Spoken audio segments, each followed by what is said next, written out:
Working today, live. Don't jinx it. From BlackRock's pickleball scented mason jar collection. Ugh. Yeah. Why does BlackRock need that? It's yet another Woke Wednesday edition of Business Pants, joined as always by analyst hole Matt Moscardi. Yeah. Woo. Hey. In today's woke data polka dotted sweatpants called February 21st, 2024.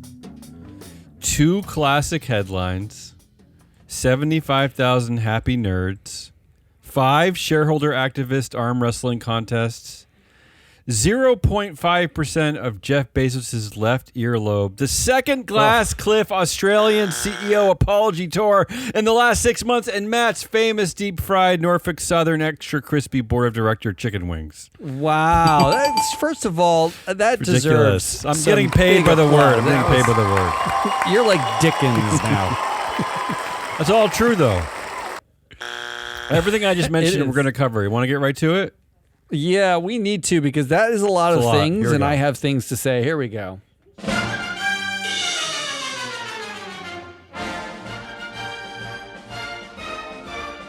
In my first category today, this one's just called "Let the Headline Do the Talking." I like this category. There's no analysis. I just love these two headlines. First of all, this first one is just absurd. But, really represents the state of our world really well. Google co-founder Sergey Brin sued by the widow of a pilot who was flying one of the billionaire's planes to his private island in Fiji when it crashed. What? Wait a minute. I shouldn't laugh. The pilot died in the crash, and he sued the widow? So the widow is suing Sergey Brin. The widow is suing. Sergey Brin is being sued because of some malarkey concoction that he made the pilot come up with to help him fly around to all his different private islands, and the plane wasn't safe. It's just terrible. I don't like this. I don't like any of that. And the next headline, let the headline do the talking. This is from Fortune. The idea that globalization is dead? It's a little absurd, says Globalization Partners CEO. I just liked how stupid that was. All right, let's move on. Let's go to the real stories. I like that. Does that CEO have a name? Her name is Nicole Sahin. She's a woman, Nicole Sahin. Oh, well, that's nice. Yeah. I'm just glad she's named. Okay, let's go over to stakeholders rule. I have a bunch of stories this week. This is our category, stakeholders rule. Here's a new one, Matt. Reddit. You heard of Reddit, right? Social media company Reddit. Yeah, vaguely, yeah. Reddit plans to IPO. I think it's coming in March. They haven't released the filing papers yet, but I think they're coming. There's no statement yet. Yeah. Yeah, it should be coming by the end of February. But here's their plan. They're planning to reserve shares for some of its biggest users. They're going to reserve shares for 75,000 of its most prolific so-called Redditors. So they're reserving shares of their IPO for its users. Doesn't that seem unusual? Yeah. What? I don't. You have nothing to say. I don't know how to assess that. Is that good? I suppose it's good. It feels good, right? It feels kind of folksy. Except, what if they're the most prolific Nazi I was going to say, it could be a cesspool. It could be racist, misogynists, Nazis. I mean, are they vetting that? Are they not vetting? Do they not Just care? says most prolific. I'm hoping this information will be in the filing papers. I want the full list. I want the full list as well. All 75,000. Boobs 6'9" is getting 7 shares. So this is the first IPO of a major social media company since Pinterest back in 2019. I can't believe it's been that long. I know. Well, I can and don't care. And a few governance notes about Reddit. First of all, it's led by a Boomerang founder. That's CEO Steve Huffman. So he left the company and came back. So okay, yeah, sure. And again, this is Reddit, where former CEO and co-founder Alexis Ohanian, he famously stepped down from the board in June of 2020, and he asked the company to fill his position with a black board member. Remember this after the George Floyd? I remember all of this, yeah.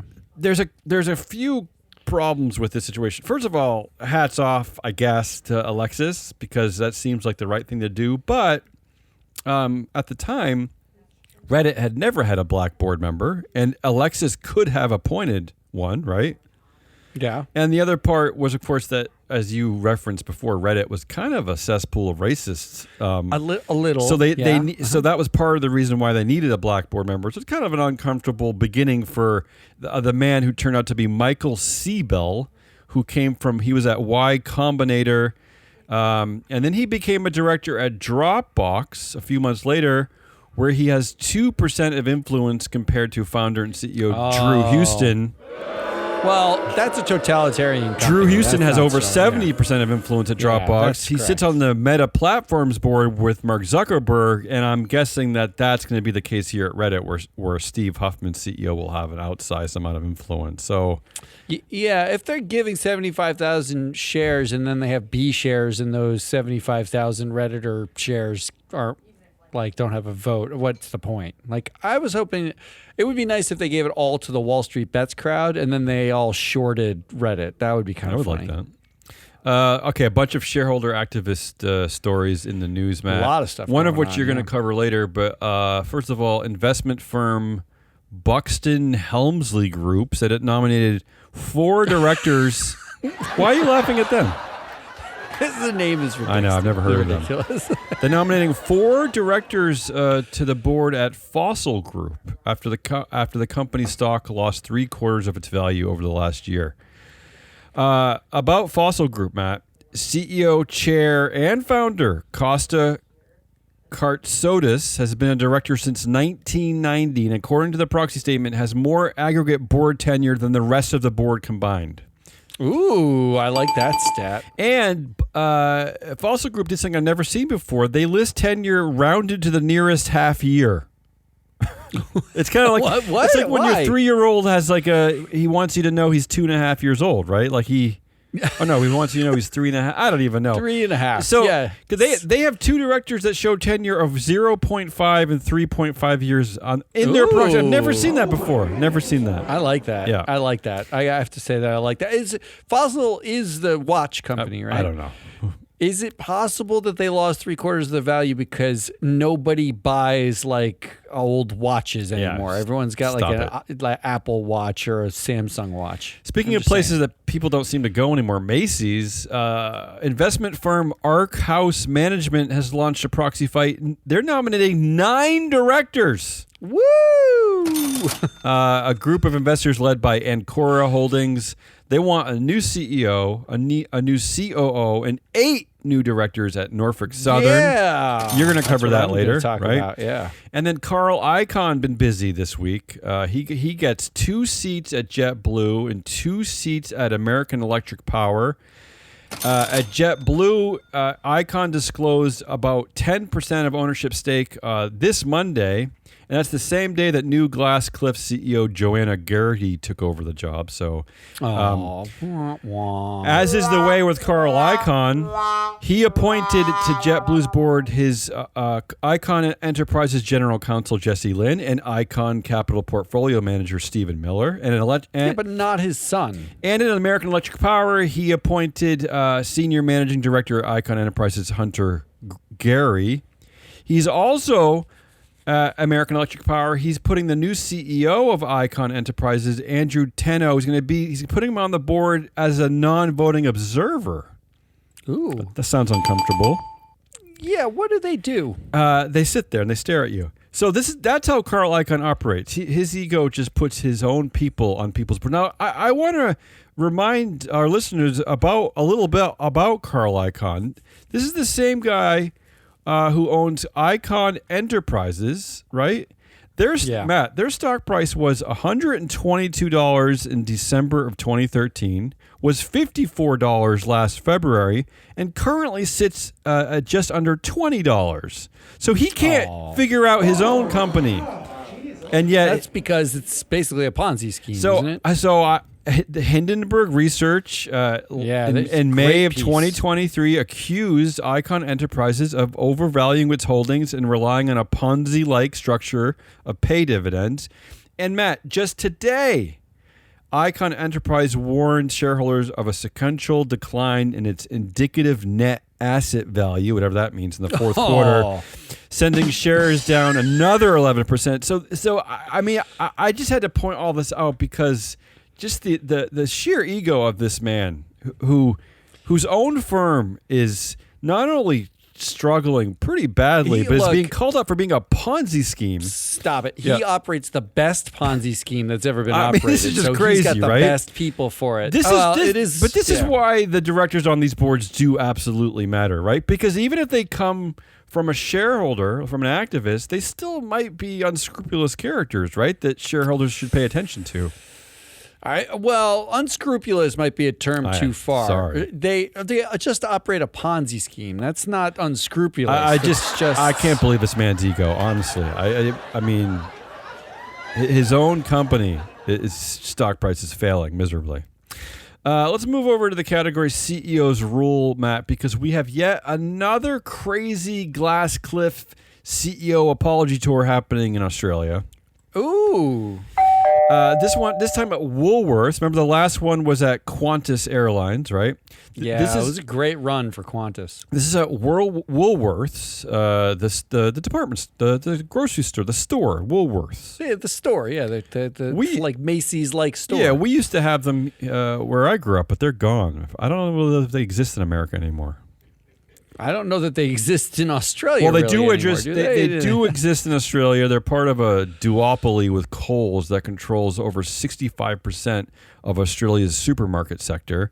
CEO Brad Bonducci was being interviewed by a news reporter this week. He was being asked a tough line of questioning about price gouging going on in Australia, right? Greedflation going on across the globe, and he got so angry with the reporter that he walked out of the interview. He was pissed off, so he walked away. Oh, so poor baby. Because of this, angry shareholders, angry customers called for his job, right? Saying like, how dare this guy? He should step down. And then he did. He announced his resignation today. I know.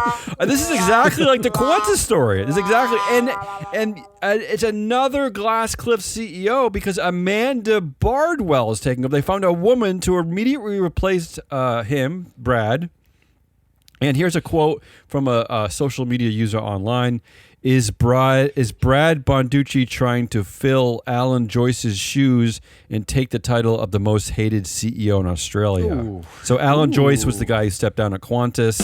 So my head is spinning, I know. And I know you hate these Australian stories, but I don't care. I like Australia. Okay, so I want to point something else out here that Woolworths Group chair Scott Perkins, who actually our data shows to have the most influence at Woolworths, not Brad Bonducci. Yeah. So he controls 21% of the influence. The CEO formerly held 19% of the influence. He's the longest serving director at Woolworths. In fact, Matt, he sits on all 5 board committees. And that's not good. And is the chair of the nominating committee. And that's not good. He said in reaction to Brad Bonducci stepping down that his departure was not influenced by the controversies and praised him as one of the company's finest leaders. That's not good. So I ask you, how long before Scott Perkins loses his job, right?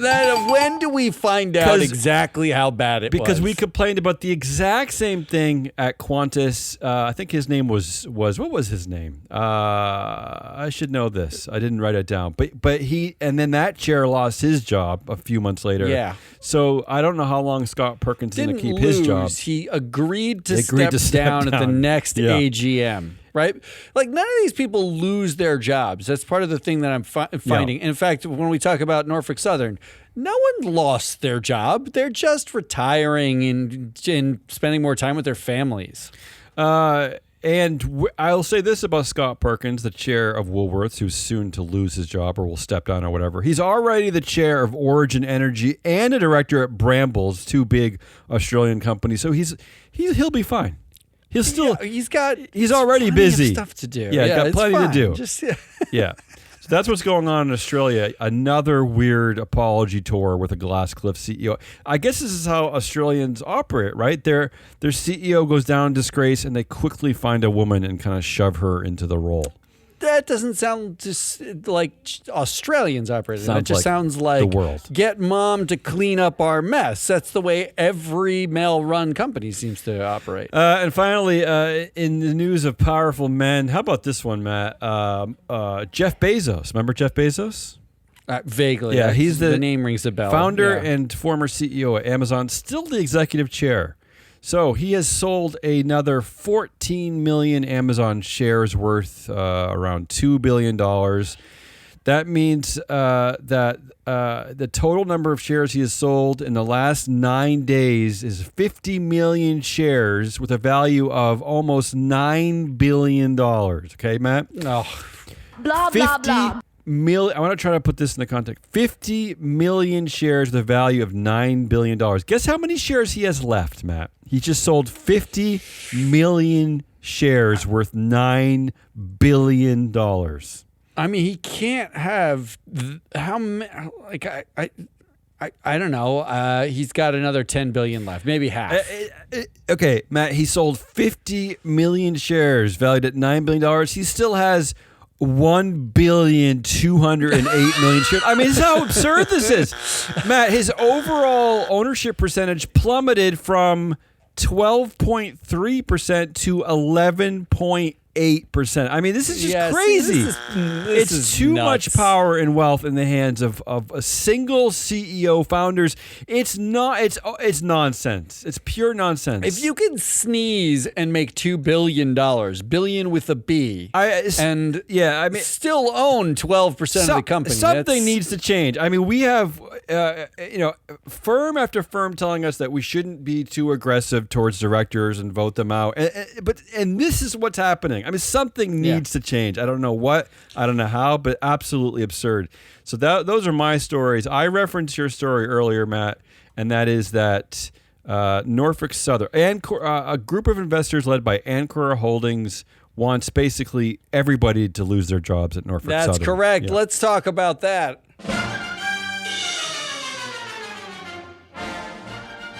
Exhausted. I know, that was a lot for you. I want you to think, though, about Norfolk Southern as ready. basically being the Boeing of land travel. excited. Okay? Which makes some sense considering Boeing's planes fall out of the sky and stuff falls off them. And that's what happens with these trains. They just fall off the tracks and stuff spills all the time. Yep. The investor group Ancora announced this is their headline in their press release. Investor group announces slate of highly qualified independent director candidates and proposed management team for Norfolk Southern Corporation. Ancora's Ohio-based. They've launched a website called nscforward.com. NSC being They could have Norfolk workshopped Southern that name, Corporation. maybe. Yeah. Okay. Yeah, not a great name because when you look at it, like the website, it looks like Move In Forward, right? Like it doesn't. What's Nelson Peltz's one at Disney? Return to the magic or something? Yeah. It's like get the magic back. Return to the magic. Yeah. I guess they're both pretty stupid. Yeah.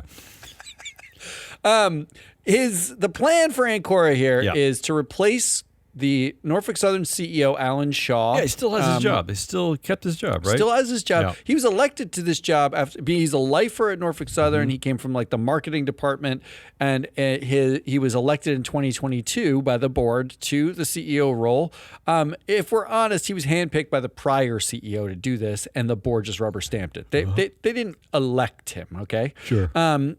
They're saying replace him with Jim Barber, who was the COO at UPS. Okay. And they want to also replace, and you don't see this that often. No. They are suggesting that they should also replace the COO, Paul Duncan, with Jamie Boychuk, who is from CSX, a Canadian railroad. Yeah. He was the executive vice president of ops at CSX. I will say this: the good thing about CSX is they also have a slew of problems. For For we'll decades. get to that. Yeah. Basically, they just live in problem land. The 7 director slate that's up here includes Betsy Atkins, who, if you don't know Betsy Atkins, she's currently on 5 boards. Wow. Not including this board. Really? So she's going to have to quit one. Wow. Most likely. That's the in best order they to could get do. on this. Okay, all right. That was the best they could do. She's highly influential on all these boards, actually, but a middle performer. She bats 437 earnings. She sounds busy. 412 She sounds TSR. busy. Yeah. She's busy. One of those boards is Wynn Resorts. That's the biggest. And she's actually connected to like half the board there. Okay. But she's a super boarder. She actually has in her history 18 plus boards Wow. she sat on. Wow. 18 boards. Wow. This is all she does. So- She's a professional director. So I will say, to the benefit of Ancora Holdings, that yes, of course, any proxy contest, you should have Betsy Atkins involved, You right? just put Betsy Atkins Yes, on it. yeah. You've got a professional board member. You know that she's done the job Yeah. before. You know she knows how to rubber stamp what the new CEO Yeah. says. Yeah. She knows how to do that. They're adding Bill Clyburn Jr., who is an ex-railroad regulator. He was Senate counsel. He's a government wonk. All right. He's based in D.C. I guess you might need that, yeah. Nelda Connors. Okay. Now, they found 2 women who are on the most boards they could find. Nelda Connors is currently on 4 boards, All right. actively. She is a middle performer also, 423 earnings, 436 TSR. Baker Hughes is the biggest board she's on, where she's connected to all those directors. Why do we think that Ancora has done this? Do they think that they can control their voice, like Betsy and Nelda's voice, or they're drawn to their experience? Like, what's the deal Well, here? it seems like the strategy here is Busy they people. have a strategy. Okay. They clearly are constructing this strategically, and we'll get to what I think the strategy keep going, is keep going. And where it doesn't work. Sameh Fahmy, he's ex-CSX. Oh, another CSX. and Okay. Another CSX, and he was at Canada National Railroad, so Okay. 2 Canadian railroads. And I think CSX bought CN, actually, at some point. John Kasich. Yeah, oh, yeah. Remember John Kasich, Oh, yeah. ex-governor of Ohio? One of the That's a nod to East Palestine. Okay. If ever there was Yeah, let's one. not forget that CEO Alan Shaw on the board of Norfolk Southern basically just. I mean, they didn't destroy a town, but they No. tried their hardest. No, they spilled a bunch of Yeah. stuff over the town. Yeah, they I mean, didn't they destroy did their it. best to kind of ruin the soul of the town. That's, yeah. Okay, Yeah. the soul. I'll give you soul. Okay. Gilbert Lamphere, also ex-CSX board Oh. and ex-CN board. Why do we need so Canadian much National- CSX here? And Allison Landry, who's on the XPO board, which is not, it's just a logistics company based in Connecticut, Okay. and where she is actually a poor performer, 408 earnings, but 237 TSR, and the bottom 10% for controversies. Well, then so that's not great. appropriate for a railroad board, I would So think. that fits. Yeah. But this is what they said in their presentation. I went through all like 100 pages of their presentation. Mm-hmm. The quote, the board lacks sufficient railroad industry experience. This is of Norfolk Southern. The board lacks sufficient railroad industry experience and is instead comprised of interconnected directors who have irrelevant experience in the energy, retail, and entertainment sectors. Sound like they're explaining most S&P 500 boards. They basically just said Insufficient free flow experience. analytics. Insufficient Yes. experience in the industry you're aiming to provide oversight for. Plus, you all know each other. They said you all know each other, and you don't know what Yeah. you're doing here. That's what they said. I And applaud this statement. Yeah. They were 100% correct about that. Yeah. This is an interconnected board. They have pass-throughs from Synovus Energy. They actually have connections. Why I think of them as Boeing. They have connections back to Boeing and Caterpillar Sure, of and course. other American royalty boards. They're it's a very small, set of degrees back to those boards. And this is insane to me. They can't even, after East Palestine, they can't even audit themselves correctly. This is how insular they are. In 2023, Norfolk Southern appointed Atkins Nuclear Secured, which is a subsidiary of SNC Lavalin, Okay. to do a safety audit on their railroads, right? Like they basically like they're spilling shit everywhere, and so they said let's get an independent safety audit done so that people shut up and tell us that we can be told we're great. The lead auditor was a person named Admiral Kirk Donald. Okay. He's U.S. Navy, retired U.S. Navy. ANS, the Atkins Nuclear, the auditor, actually was reporting directly to the CEO. So not an independent committee. And this is something that Ancora points out, not an independent committee of the board. It reported to the CEO. Yeah. So the CEO is in control of paying the auditor for the safety thing that the CEO will then say they're perfectly safe and they're great. What's with all the admirals? We reported last week about the Boeing bathroom situation. Boeing has its own admiral on their board. That admiral is actually connected to this admiral. Course. That's, I mean, I'm not well, kidding. Of course. I mean, how many They're actually admirals are connected. there? I mean, I found the connection. But why do boards need admirals?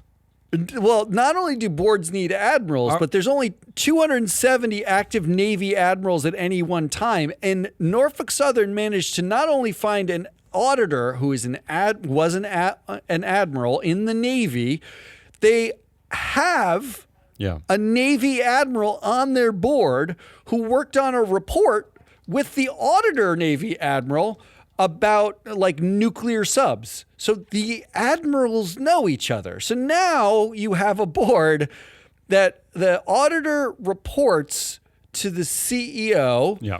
And the board, one of the board members at Norfolk Southern is an admiral who knows the lead auditor, who's also an admiral in the Navy. That's what we have going on. It's here. almost like these people, like they took this. Monty Python made a movie, I think, of The Meaning of Life, where they lampooned corporate raiders, right? And the joke was that the buildings they were in became pirate ships, and they both sort of are attacking each other, right? Because the corporate raiders and pirates were attacking each other. Yeah, raiders. The raiders. That's a big pun. Is that what is going on here? Is that why all these American boards think they need admirals? Did they take that movie seriously? That movie was a joke. It was a satire. They might have. Well, so it looks like this is something that Ancora wants to rectify. But when I looked at the replacement board, all those people I listed, they're not exactly the gold standard of like non-connected board members. Mm-hmm. Here's what I found out just looking at them. And this is a cursory look. Okay. I did this morning. Okay. So we didn't do Ancora level deep dive into the data here to pick these people. The new CEO is from UPS, but the COO, guess where he worked? Well, you said he CSX. Worked at CSX. Yeah. Right. Two of the board members that they would be adding would be from CSX, right. And the new COO would be from CSX. Yeah, it seems like a waste. Already, like, we've got a problem. Yeah, well, I think one is enough.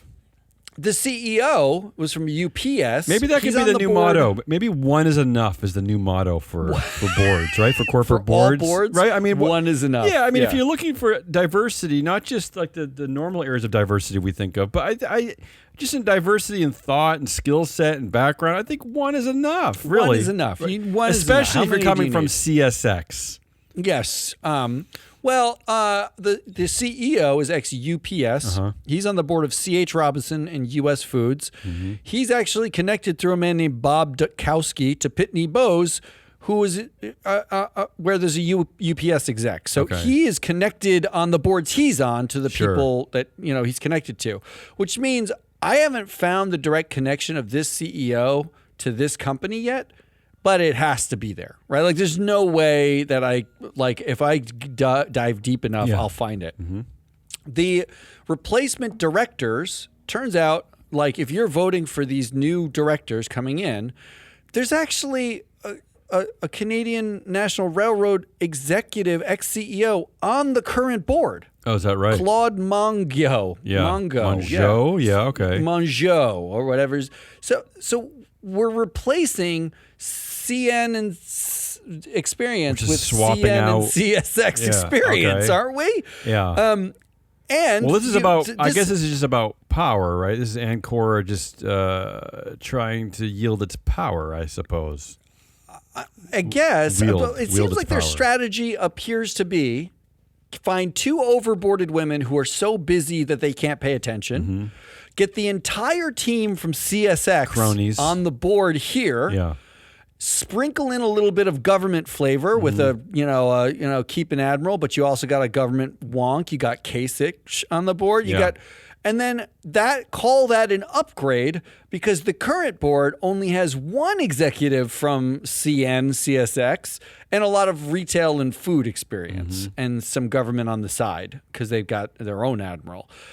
So I don't understand the strategy. Doesn't it seem like we're replacing one problem with the next? And in case, I was going to say, one thing we found this year is we've spent a lot more time really focusing on these proxy contests and looking at shareholder activism. A lot of which goes into our other show, the Proxy Countdown, is that a lot of these contested slates being put up, they're just as poorly put together as the company slates, right? It's really shocking. Just because you have money to buy shares doesn't mean you have any idea about corporate governance or about even the industry to which you're kind of buying shares into.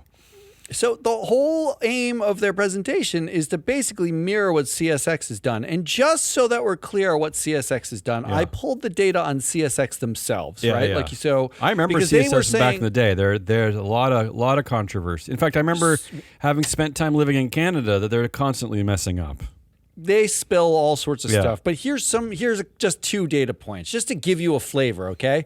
Norfolk Southern had a 111% increase in accidents since 2012, between 2012 and 2022. In a 10-year period, they more than doubled their accident rate, like adjusted, like per million rail mile, whatever. CSX, on the other hand, had a 53% increase in accidents. Oh, well, that's better, I guess. I mean, what we're talking about, I know. They suck at accidents. That's bad. Everybody sucks at accidents. And Norfolk Southern, a 23% increase in employee injuries since 2012. 23% increase. But CSX, on the other hand, had a 39% increase in employee injuries. That's a lot. It seems like CSX managed to have slightly fewer increases in accidents than Norfolk Southern, but hurt their employees more. And is that the trade? Yeah, and this is the guy, Jamie Boychuk, you said, was EVP of operations. He was the operations there. That was his job. Responsible for a 39% increase in employee injury. That's shocking. Shocking. It's not great. Here was your better bet, Ancora. Yeah. Replace the whole board with European rail executives, where they do seem to have figured this out. Don't they? Like, find a fucking guy working on a European. They're public, so it's not Amen publicly to traded. that. Amen to that. They're government regulated. They're government run. Why can't you find 1 or 2 European rail execs to sit on this board? Maybe they've never traveled to Europe and don't know how lovely and wonderful the train system over there. But you know what? You raise an interesting point here, is that why don't American and Canadian multinational companies, why are we so afraid to have experts from other parts? The Europeans do it well. They always have at least a couple of Americans on their boards. So what are we afraid of? Boeing added its first non-U.S. citizen to its board in its history this past that's crazy. 4 months ago. That's crazy. Right? Only its first. And they will claim that it's because of national security issues, right? Because they make military technology, and they would have to give access to somebody who's not a U.S. national.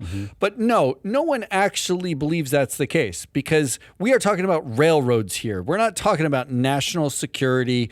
The national security hazard is that Norfolk Southern operates railroads. That's the hazard. Well, speaking of, I was just going to say, it does demonstrate just the insular quality of these boards here in America. They're insular in every way they can think of. They are really. It's like the kid you used to know in 3rd grade who needed the crusts cut off of his peanut butter and jelly. Right? They're afraid of new things. They just can't try new things. They don't want new friends. They can't even try the crust on their peanut butter and jelly. They can't. Yeah. What else you got, Matt?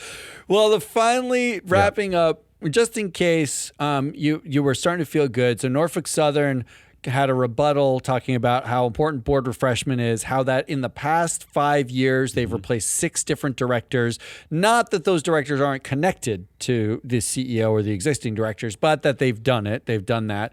And they announced at long last, if you've listened to the show, you'll know this name. They announced that Michael Lockhart, the head of the safety committee, is retiring at long last. Finally. Do you know how long he's been on the board?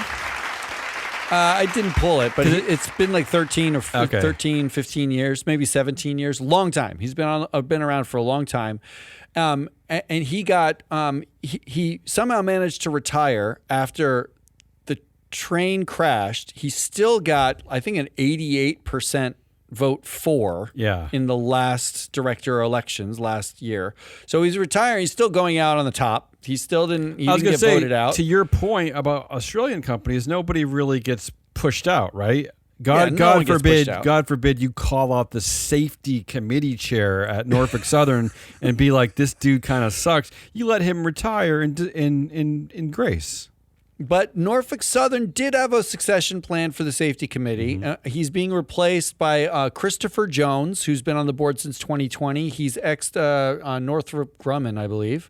But tell me if this sounds familiar. This is the last piece that I'll give you.